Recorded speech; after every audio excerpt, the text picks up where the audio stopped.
Welcome to episode 234. Another Total Darkness episode. These are not even the keys to the Acura. I don't know what I'm doing. Let's get going.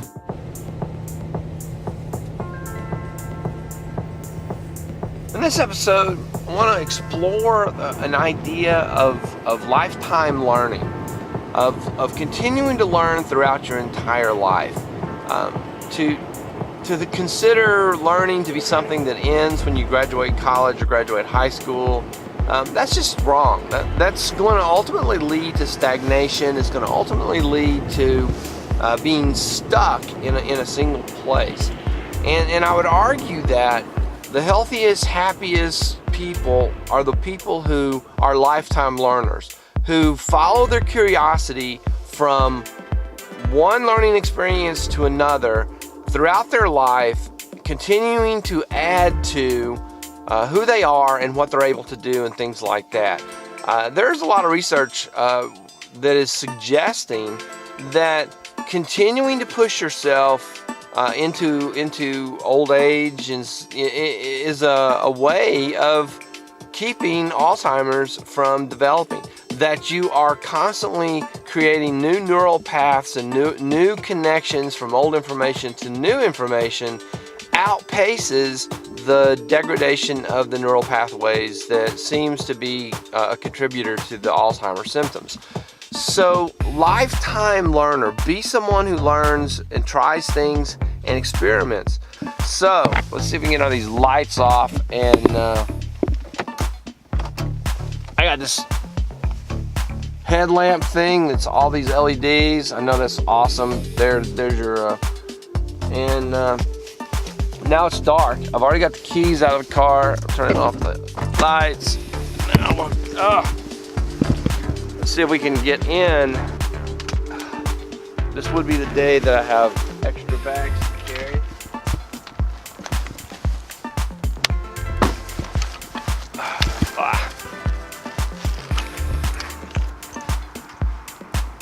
So I'm going to shoot the tutorial video today. I was going to shoot it yesterday. It's a Photoshop plugin called Portrait Pro. I'm going to shoot it this afternoon.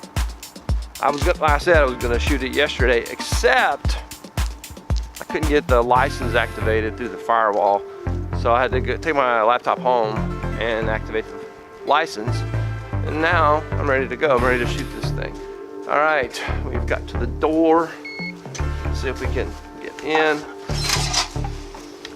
All right, coffee time.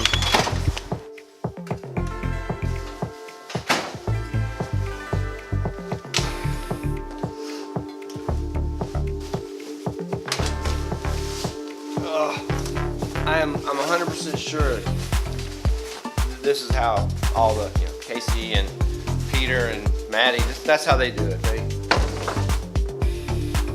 I'm sure that's how they carry all their stuff. All right, we'll get this thing started in just a second. So I'm in, I'm settled. Now I'm gonna make coffee. It's still too hot for me. You may have noticed quite a, I like my coffee at a certain temperature. And if it's too cold, it's like, and if it's too hot, it's like, So this is kind of still in the, Those aren't really words. You may have noticed the disarray as I was coming in. This is where I dropped Be the BB this morning. My eyes, what in the heck? Always, I don't know. What was I talking about? Oh yeah, the mess. So that turned out to be the BB, filming that turned out to be far more complicated in reality than in concept. The concept, I thought, this is easy. I'm going to roll some steel balls down a Hot Wheel track. First of all, the BB is so small you can't really see it on the camera. At 24 frames, per second, no, the BB, couldn't see it. So I just started with the medium, the little small ball bearing. But just getting them to all, the shot put resist, so there's momentum. The shot put weighs 4 kilograms, and the golf ball weighs about 44 grams. Big difference there. So I had the shot put had to be so perfectly balanced, almost ready to roll, in order for do the math if you're a engineer or physicist or something. Anyway, I haven't cleaned up yet, but I have students in this room today, and they can move the desks back. Like each student can move one desk and be done. So that's the Be the BB. I think that is a cool concept. The idea that one small act of kindness, one small gesture, one small word of encouragement, one small word of endorsement can begin a domino effect that has a huge reaction. Be that thing in someone's life. Say something nice to the manager. Say something nice to whomever. Be that BB. Well, where are we going today? We're trying to be lifetime learners today. Don't stop learning. Just keep at it. Keep learning. Keep adding things. Even if it's just learning a hobby, and as you become older, pick up a new hobby. If you're in the middle of a hobby, if you're making videos, try something different. Try moving your lights around. Try moving your mic around. Try using a different camera inside your car while you're driving. Keep trying different things. If you're a painter and you've been painting in watercolors for 20 years and you're a master at watercolors, jump into a different medium. Use acrylics or oils or something. Do something a little different. I really don't know what I'm talking about. I should take an art class at some point. I've seen them use those little metal thingies like spatulas, and there's a hand gesture that we will not know what that we'll never know what that means. I'm gonna do a rant now.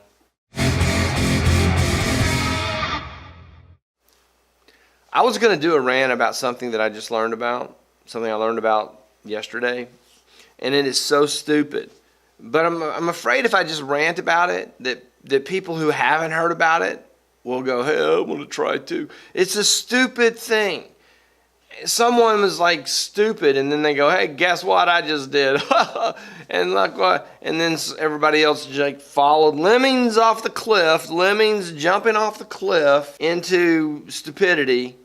I'm not even going to tell you what it is. I'm just going to tell you that I was like face palm, eye roll, head bang. That's how stupid this thing is. It's like, what are you thinking? And after the first person did it, why would other people do it? I can't even. It's so I can't. I'm just afraid to even mention what it is because there's so many stupid people who would be like, I never heard of that. I'm going to try it too. It is just more evidence that the entire fabric of society is on the brink of anarchy. That's all.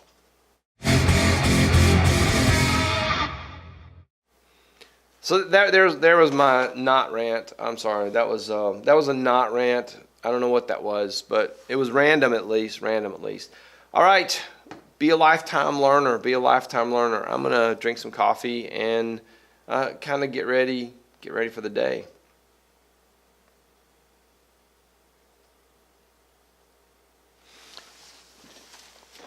I've had a question or two, believe it or not, over like how do you do your lighting? How do you do your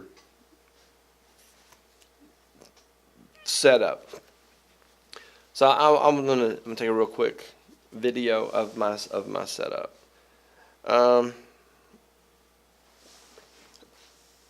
So let's start with the camera. There's all kinds of light. So there's the camera on the very cluttered and desk. And then I have a little desk lamp. I'll turn the lights on to show you. And let me go right back.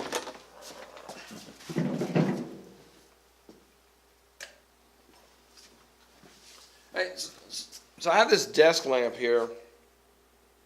And the desk lamp came in this bag thing. That's my diffuser, is the bag that that came with the desk lamp. That is a LED, household LED bulb. That is a clamp light, like you would clamp on to a shelf. And that is a, what is that? That's a JCPenney bag. That's my diffuser. It's also an LED. This one's 100 watt. I don't remember what that is. Then I got that little extra cable, and I got the mic. And the mic is just right there. It's almost in frame. Sometimes it is in frame because I'm not careful enough. But there's the mic. That's my setup in my classroom. That's my photography area where I do, photography club. And that's my clutter area. That's where I put all my clutter. That's all photography junk. And then that's junk mail. And then, boom. There it is. There it is in all its glory. And then there's a shelf, and I've got junk and copper pipe. All right. Wow. That had to be. So. All right, I want to follow up on the lighting thing, just kind of an editorial here. And this will be your science lesson for this episode. People be like, I spent all this money on this big light thing, and it's big, and the big diffuser thing is a great idea, and the really bright bulb is a great idea that lights up that whole diffuser. But at the end of the day, photons go through the lens and strike the sensor. And where those photons come from is not very important. If they come from a $7 Walmart LED bulb and shine through a piece of plastic wrap as a diffuser, they are still photons. The direction, the diffuser changes the direction, but it does not change the frequency of the photon. The photon is the photon is the photon. It has a energy level, and that energy level is a color. We perceive that energy, the wavelength of the light. It doesn't matter where it comes from. If it comes from the farthest star in the galaxy, and it's still a photon, it still is traveling at the speed of light, and it still has a set energy level. So the point is, that $7 bulb that I bought at Walgreens creates the same energy as the $700 lighting kit that someone may buy for their studio. Now, what is the advantage of the $700 light kit? Is remote controls and being able to vary the brightness of the bulb and having the mechanism of holding the diffuser in place. And the bigger the diffuser and the more the softer the light becomes, and the angles of the light all kind of becomes like a parallel wave rather than a radial wave. There's a lot of reasons to have really expensive lighting gear. But at the end of the day, photons go through that lens, and if they come from a $7 bulb, they're still photons. I can't get it back on the desk. Do you have to spend a lot of money to have good light? No. You just need to understand light. That's why we take science classes. That's why we take physics. This was a lot longer than I thought it was going to be. It's a good lesson. One more quick thought on the photons. It doesn't matter where they come from, but it does matter what color temperature they are. If you're into video, you know about color temperature. And that is basically a measure of the energy of the photon. And what we want is things that are natural daylight, and LEDs come in daylight color. Or sometimes they'll say 5000K or 5400K. So something in that range if you're buying bulbs. The ones I bought from Walgreens, it said daylight bulb. Color temperature you're looking for is like 55, 54, 52, 5000, something along there to give you a nice daylight color. There now it doesn't matter. If you get if you get a daylight color bulb, it doesn't matter how much the bulb, it's still a photon. And the wavelength is the same, and in the lens and on the sensor creates a pixel. That's how it works. So, $7 bulb, desk lamp, it's flexible. It bends. I spent way too long on this. Alright, so an interesting thing happened today. This guy, some person, has acquired my picture and has created an imposter Facebook account. My actual Facebook address is bill.snodgrass1, not 756. 756, not me. I reported this obvious imposter account to Facebook, so not me. Even though it's my picture. Anyway, reminds me of the Instagram, the Joe Rossi incident, which occurred a while back on Instagram. All right, lifetime learner. You gotta keep learning things and let your mind continue to expand. Let your mind continue to grow. Don't just settle for what you already know, or you'll be stagnant. You won't grow. You won't change. And without change, you know, that's kind of a scary prospect. You're always doing things the way that you always used to do things. You know. And I could go into a big long technology, and if you tried to still make, you know, the old ways and blah and all that stuff, I will spare you that. I hope you enjoyed my long science lesson on light with photons and photon energy. Hopefully, if you're into photography or videography, that would be something that would be interesting to you. So then, once you understand how light works, then you can use it to your advantage. That should probably be enough for this episode. Be a lifetime learner. Keep learning things, keep trying things, keep doing things. Just don't give up and don't settle for the way things always have been. Thank you for watching. Hope you enjoyed this episode. Do all that stuff with the likes and the clicks and all that things. I love your comments. I love to interact with you down in the comments section. That is all I have for this one. Lunchtime is almost over. I got about 5 minutes. And so I'll see you tomorrow.